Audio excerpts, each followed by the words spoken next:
Hello, everybody. This is Anna K. Morris with We Play Everywhere. You guys know me by now. I'm the Chief of Sparkle, and I am beyond excited to have Chef Deb Cantrell with us today. Did I say that right, Deb? Cantrell? Yeah, you did. Okay, awesome. We're super excited because we're talking about how we play with food. So, y'all know that we've got 13 different areas that we talk about, and every week we provide you a new video talking about how we play in that area of life. And, Deb, I want to hear about what you do and why we should listen to you about how you play with food. Well, I've been playing with food now for over 15 years, Okay? and I really feel like that if more people did play with their food, that more kids would eat better. And Yeah. I'm going to go into why that's such a passion for me. Hmm. But I own a company called Savor Culinary Okay. Services, and we teach people not only how to eat better, but how to make them feel better. Mm-hmm. We actually work with people with special dietary needs and medically necessary diets. So, Okay. what we do is we do culinary medicine. Ooh, I love that. We heal, Culinary medicine. Okay. we heal people through food. Okay. So like what kinds of people? Like give me an idea of the types of culinary medicine that you guys provide. So, we have clients that want to heal themselves through food instead of traditional Yeah. medicine. Yeah, Maybe absolutely. it's because they're going through cancer and it's not going like they hoped it would. Yeah. Maybe they have a food intolerance and they Mhm. just really want to enjoy food again. Yeah. And they really want to be able to have this really great relationship with food, Yeah. but because of all their intolerances, they just can't. Yeah, yeah, yeah. Maybe it's that a family is so disjointed because they're going so many different directions Ooh, that yeah. if they just had really good food, they could all sit together as a family again and just really reconnect. Mhm. Mhm. That's Yeah. I think about that because I moved here from a different city and I was shocked with all the fast food. I'm like, do people really eat that? And then I'm guilty of it myself. I was in a line at Chick-fil-A and I saw like a whole family, oh yeah. and that's what they were eating for dinner, Yeah. which wasn't my experience in the city that I used to live in. Is that like fast food wasn't a part of the conversation. So I love what you're saying. Is that like not only is it for people that are sick, right, and need your services, but it's also about like bringing the family together again. It is. We do that through several different avenues. Yeah. So, not only do we do customized in home meals, which is, in other words, kind of a personal chef service, but Uh it's huh. highly customized. So, we prepare it. We only use whole foods whenever we cook. No Yeah. boxes, bags, preservatives, or anything. Uh huh. It's customized to that family. It's put right into their refrigerator. Okay. Okay. We do it that way. We also have a great new green smoothie that's all Yeah. raw, vegan, blended juice, whole fruit. Okay. That's called Nosh, that we use either as a detox, a Okay. cleanse, or just as a meal replacement. Hmm. And then lastly, I kind of took a different approach with food because everyone talks about feed the family, teach the family. Well, no one was holding chefs responsible for how they Oh. fed people. Okay. So I had more and more chefs that came to me and said, teach me how you do this. Uh huh. So I did. So for the last couple of years, I've had a mentor and coaching program specifically for chefs to Mm. grow their culinary business, but only in agreement if they choose to do whole foods and they educate their clients about whole food nutrition. I love that. So the people that you're working with, are they chefs only, or are you also finding like natural doctors, holistic health coaches? I would imagine that you get people even beyond the chef's world. We do. My referral sources are the healthcare providers that you Yeah. talked about. Yeah. The chefs are the ones that are actually in the culinary space that want to grow their business around a whole food concept. Hmm. And there's lots of different ways to do that. So these are mainly just chefs, and sometimes they're not necessarily chefs. They're people that have been in the food industry for a long time, and they just have a passion for this concept. I love that. So, I have tons of questions about that, Okay. but because we're on the YouTube channel called We Play Everywhere, what I'm dying to know is if you were a fruit, what fruit would you be? I knew that you were going to ask me that. Did you?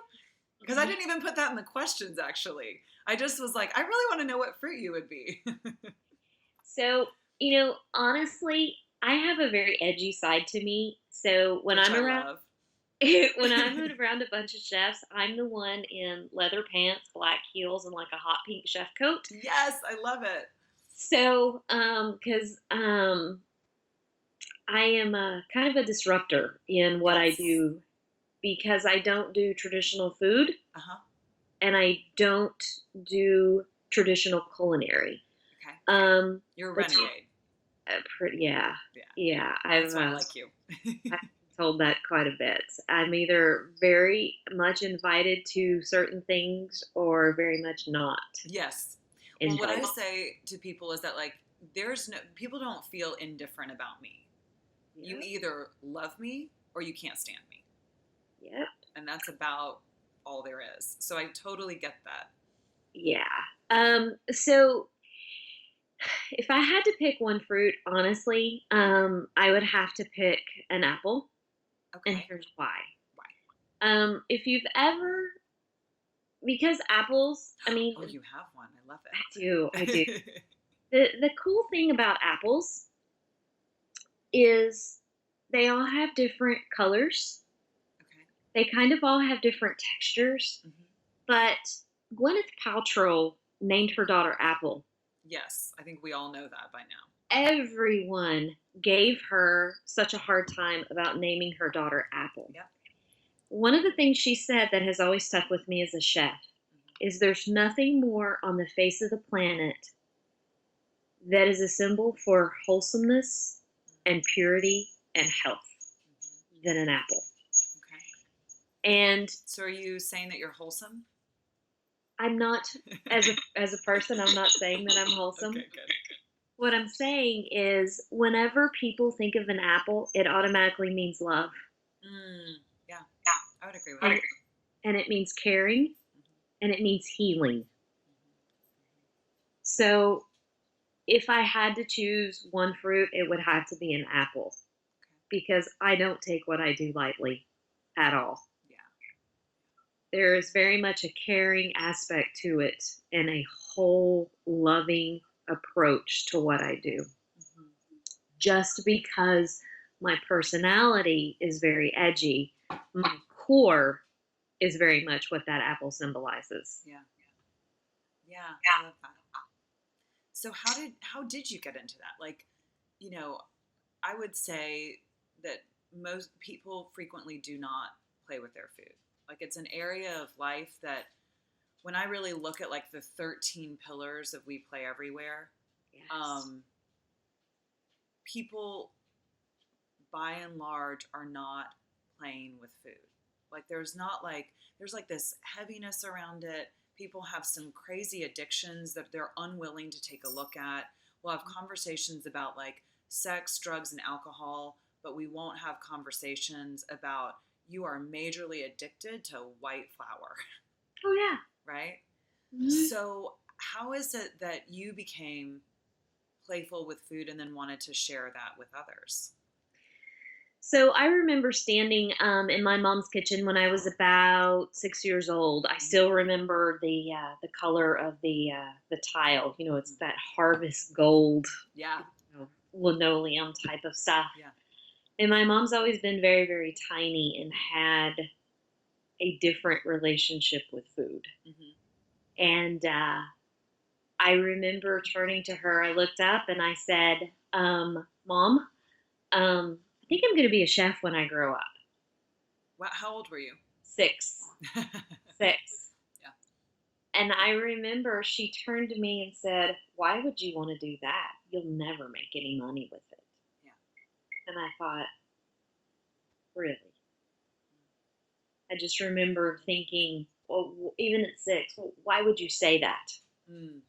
Yeah. So, what I started from the time I was 6, I actually went on and became a sports medicine PT. I've been Oh, a physical therapist for 20 years. okay. That makes sense. Yeah, Hmm. but it always brought me back to a love of food. And when my kids were babies, and I would first set something in front of them, everybody would always say, "Why are you not giving them a fork? Why are you not giving them a spoon?" I'm like, "Why? Yeah. Why? If they can learn to touch Yeah. and feel Right. and eventually get that to their mouths, Yeah. how cool is that?" Yeah. Yeah.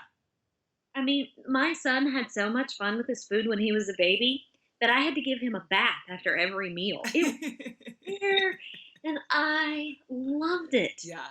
I know. Great is that? And to this day, he love anything that will not eat him first, he will eat. Yeah. Yeah. I mean, the feel of, I mean, even like a kiwi, the feel of a kiwi, if you were to close your eyes, Hmm.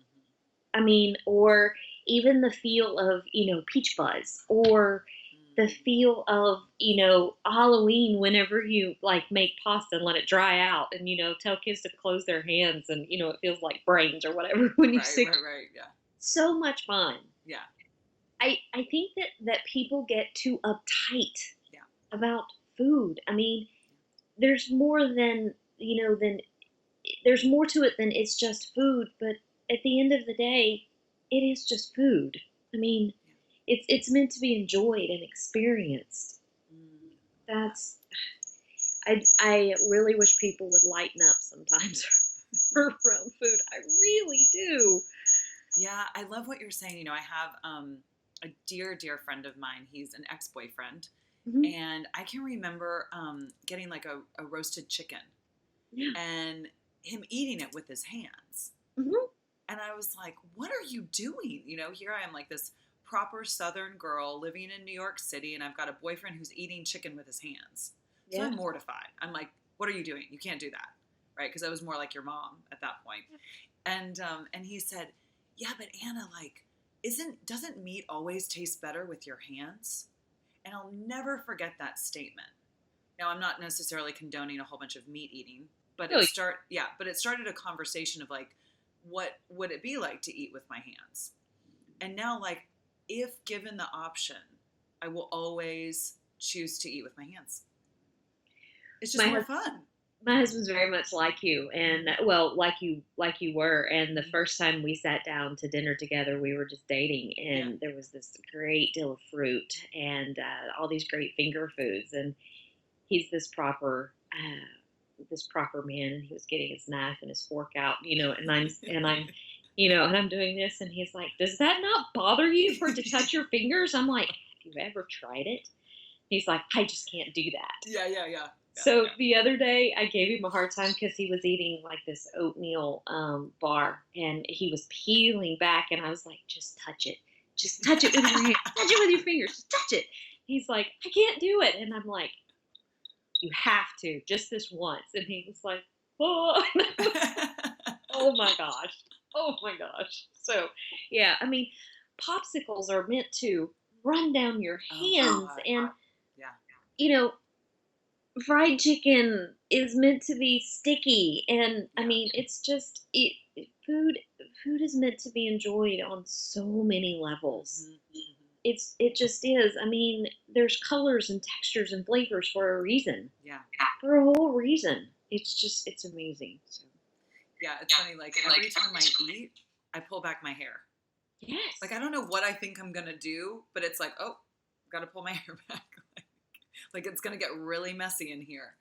And Barbecue, I've and mashed always. seafood, your hair has to be back. What'd you say? Barbecue, Barbecue. like Oh, for mounds of sure. like the seafood boils, Yeah. the rings come off and the hair goes Oh back. yeah. Yeah. Yeah. If I wouldn't embarrass my husband, I'd put a napkin in my in my shirt. Yes. Yes. So I know, yes. So did you always play with your food? Always. Drove people nuts, but I don't care. I That's what really I'm really hearing is that, like, really the genesis of play, like to take it even away from food, because we're talking about you at 6 years old, don't. is to just be you and not care.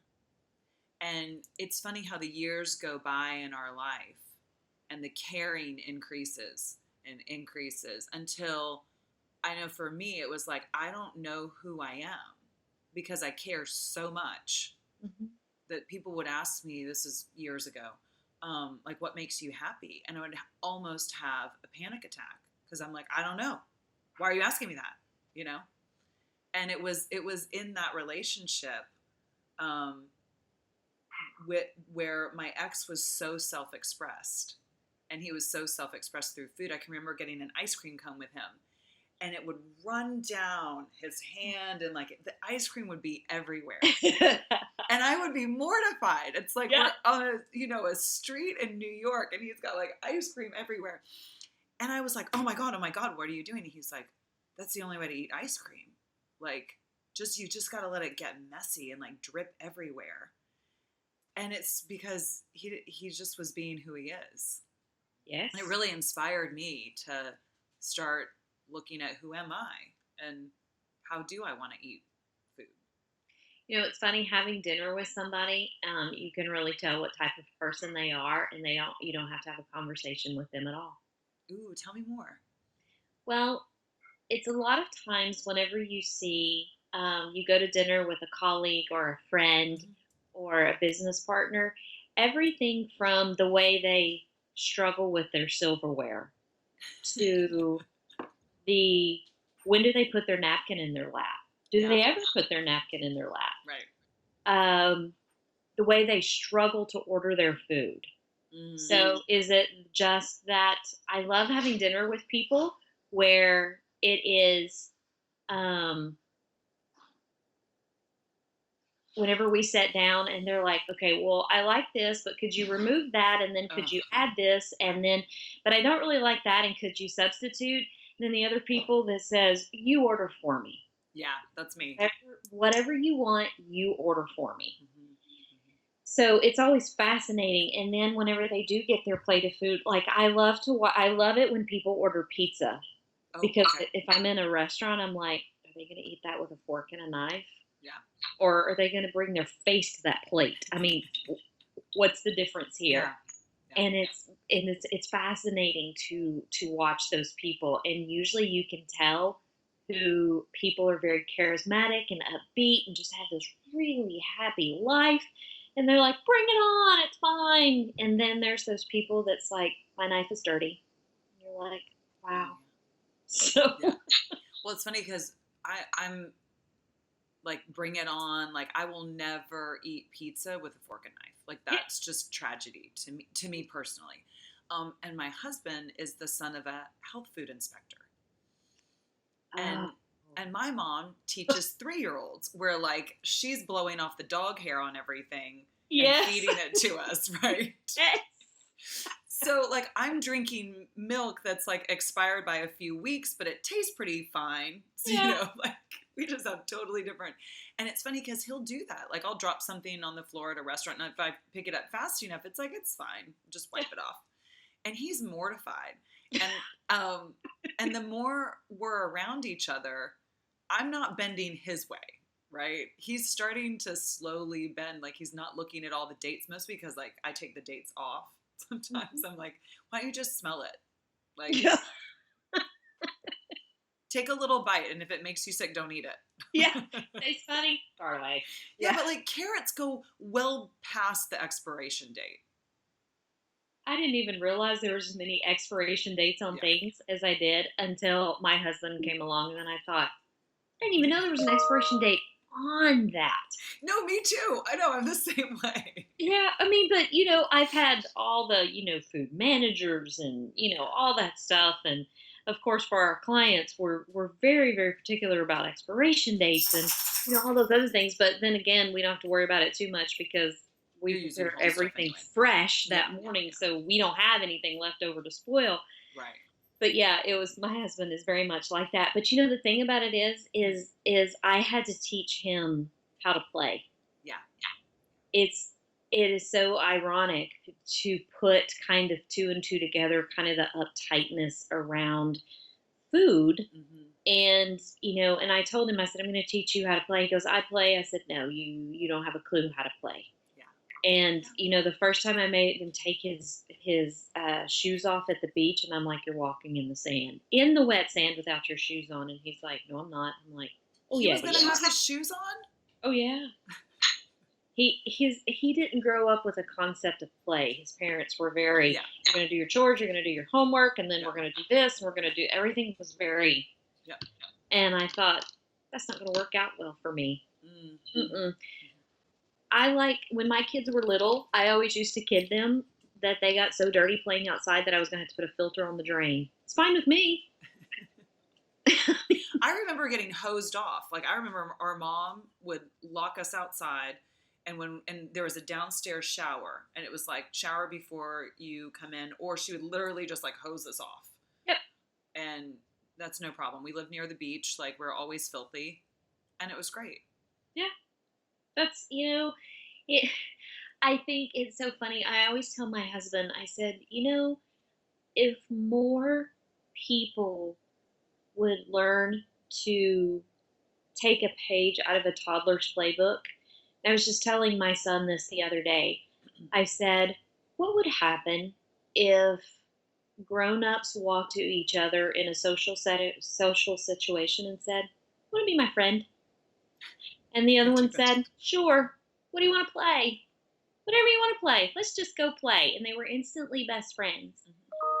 As opposed to the grown-up social situations that we go into when we're like, I totally don't like her shoes. Well, it's all the judging and assessing. It's like, what is that? Yes. Like, And kids what don't do that. what if you ran a board meeting like a play group? Mm, tell me more. I mean, that's what I told him. I said, what if you had a bunch of people in suits and you ran it like a play group and everybody's going to sit in a circle Hmm. and we're all going to read a story Hmm. and then we're going to talk about it. Hmm. And we're going to have snack time Hmm. and you can bring your sword, you can dress like a princess, and you can wear your alien hat. Everybody's going to be happy. Yeah. And he's like, I never thought about that. I said, when did we lose that? Yeah. When did we lose that ability to Well, not judge and just be able yeah. to be together around a circle Yeah. and, just accomplish this meeting without, all these adult rules? Yeah, and you brought up a great point about your husband. Um, and so many people that I've encountered, with a company called We Play Everywhere, it can be really triggering for people. So I've watched that dance for the last few months, and a lot of people like were like your husband and didn't play. So I just had a grown up recess in New York City. We had it in a friend's backyard. We invited all these people over, and we had grown up recess. And we had story time, and we played telephone, where you like whisper to, Yeah, and see yeah, what it turned out to be. yeah, Yeah. yeah, yeah, yeah. So we did telephone, and then I said, okay, so now we're gonna play some games. And I saw the look come over people's faces of like terror. Oh, yeah. And I got the feedback the next day that that was the moment where people wanted to run, because what they saw is that they were never picked for the team. They didn't know how to catch a water balloon. They didn't like getting wet. Blah blah blah blah blah blah blah blah. My husband being one of them. And it's when people never did it to begin with. If I start a conversation with, okay, let's play, well, there's literally like people don't actually get it at Don't know what to times. do. Yeah, they don't know what to do. And When I myself included. Like I know that when I was 7, that was when it started going downhill. I was like humiliated at a talent show, and I stopped dancing in public. I was the only white girl in an all black school. Yep. And I had just moved from the Upper Peninsula of Michigan to Decatur, Georgia. Wow. And my sister and I, 5 and 7 years old, go out on stage right after this dance team that like could have tried out for the Dallas Cowboy cheerleaders. Like flips and tumbles and choreography. Like it was like Janet Jackson choreographed that shit. Nice. And we go out and we sing to Rockin' Robin, tweet, tweedledee, rocket. I mean, it was like, yeah. So I didn't dance in public after that. Wow. But I still had like, I still was doing it secretly just at my house. I just wasn't like on stage in front of hundreds of people. Hmm. But I can see that that was the moment where I started getting more serious to avoid like humiliation. I can't wait until, especially when my kids were little, to go to like bounce house parties. I'm like, oh yeah, and they knew too because I'd walk outside, and my kids were like, "Mom's here, she's coming in," and I'm like, "Oh yeah, I'm totally coming in." Yeah. One of the things I'm actually creating at um, that goes along with play and food is we're starting to teach chefs that want to do cooking classes, Uh-huh. that specifically children's cooking classes, Mm. is we're teaching them classes on how to teach children to play with their food. Yeah. So, Can you bring that to We Play Everywhere for grown-ups? I need to have you. Yeah, yes, okay, good. I mean, We'll do that. about think about different colors of jello, and the like the art you can create with Yeah. just like jello and cookie cutters. Yeah. Okay, I mean, awesome. Oh, I used to do that. That was so fun. yeah. I Yeah. mean, not Okay. only do you, I'm getting chill bumps. Not only do you have these cookie cutters, you got all these shapes and you have all these colors, and then like you create like portraits and you create all this art, and it's just, I mean, it's fun, and I love to watch people that have never touched food before. I'm like, just touch it, touch it, touch it, touch it. Well, I'm so sad that we're gonna have to start to wrap the show up, Yeah. and so I think that's a perfect way to end it.